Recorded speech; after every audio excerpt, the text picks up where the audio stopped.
제가 처음 치료를 시작했던 2017년 말에 제가 치료를 왜 시작했냐면 그때 이제 주말에 하는 학회를 제가 참석을 했었고요. 그때 강남 성모병원에 계시는 신선영 교수님이 나와서 근시진행 억제와 아트로핀의 효용성에 관한 연구를 발표하셨어요. 본인이 10년 넘게 진행했던 연구를 총 정리해서 발표하셨는데 그 치료에 기반이 된 논문은 아톰 스터디라고 해서 아트로핀 트리트먼트 오브 마이오피아라는 걸 약자로 아톰 스터디라고 하거든요. ATOM. 아톰 1, 아톰 2라는 논문이 나왔고 이게 대규모의 아이들을 데리고 그 당시에 1% 아트로핀은 써야 된다고 생각했는데 이거를 희석해서 0.1%, 0.05%, 0.03, 0.01로 굉장히 다양하게 해서 눈에 점안을 하고 이게 근시진행 억제하는 효과가 어떤지에 대한 장기간의 논문을 발표한 거죠. 10년 정도 팔로우업 해갖고 그 결과를 발표했는데 결론은 1% 농도가 아닌 저농도 아트로핀이죠. 최소 10분의 1에서 100분의 1까지 희석했으니까 이렇게 희석한 아트로핀은 억제 효과가 생각보다 굉장히 탁월하고 또 아이들이 컴플라이언스가 좋아서 치료하는데 어려움이 없다라는 논문이 나왔고요. 그걸 기반으로 해서 신선영 교수님도 제 기억으로는 2006년부터 본인이 치료를 시작하셨다고 하는데 그 당시에는 이게 제품화된 약이 없었으니까 대학병원 안에 있는 그 약제실에서 본인이 농도를 조절해서 0.1%, 0.05%, 뭐 0.01% 이렇게 만드셨다고 하더라고요. 그때 발표하셨던 내용의 핵심은 뭐였냐면은 그 논문에 나와 있는 내용대로 희석한 아트로핀을 점안했을 때 근시진행 억제가 있는 거, 탁월한 효과가 있는 건 맞고 이 탁월한 효과는 농도가 높으면 높을수록 효과가 더 좋다라는 게 핵심이었어요.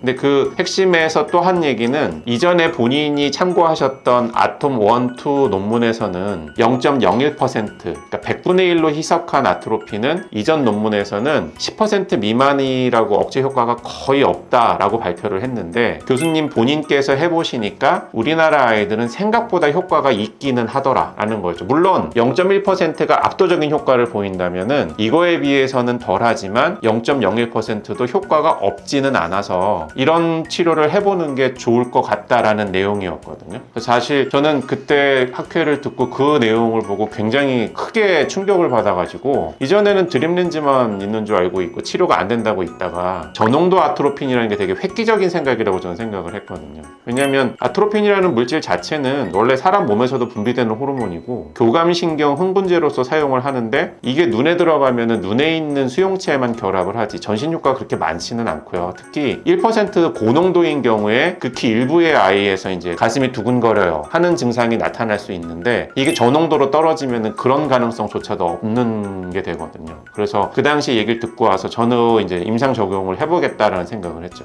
그게 이제 2017년 말이었고요. 제일 처음에 치료 대상이었던 거는 사실은 제 아이들입니다. 저는 눈이 이렇게 많이 안 나쁜데 제 아내가 눈이 좀 나빴고 아이들이 이제 어릴 때부터 눈이 나빠가지고 이제 드림렌즈도 해주고 했었는데 저는 그때 생각했던 게 드림렌즈와 아트로핀 치료를 병합하면 좋지 않을까, 두 가지 억제를 같이 하면 좋지 않을까라는 생각이 있었어서 제 아이들도 치료를 하기 시작했고 그다음에 이제 아이들의 친구들도 치료를 권해서 했었고 제 동료 의사들 아이들한테도 권했었거든요.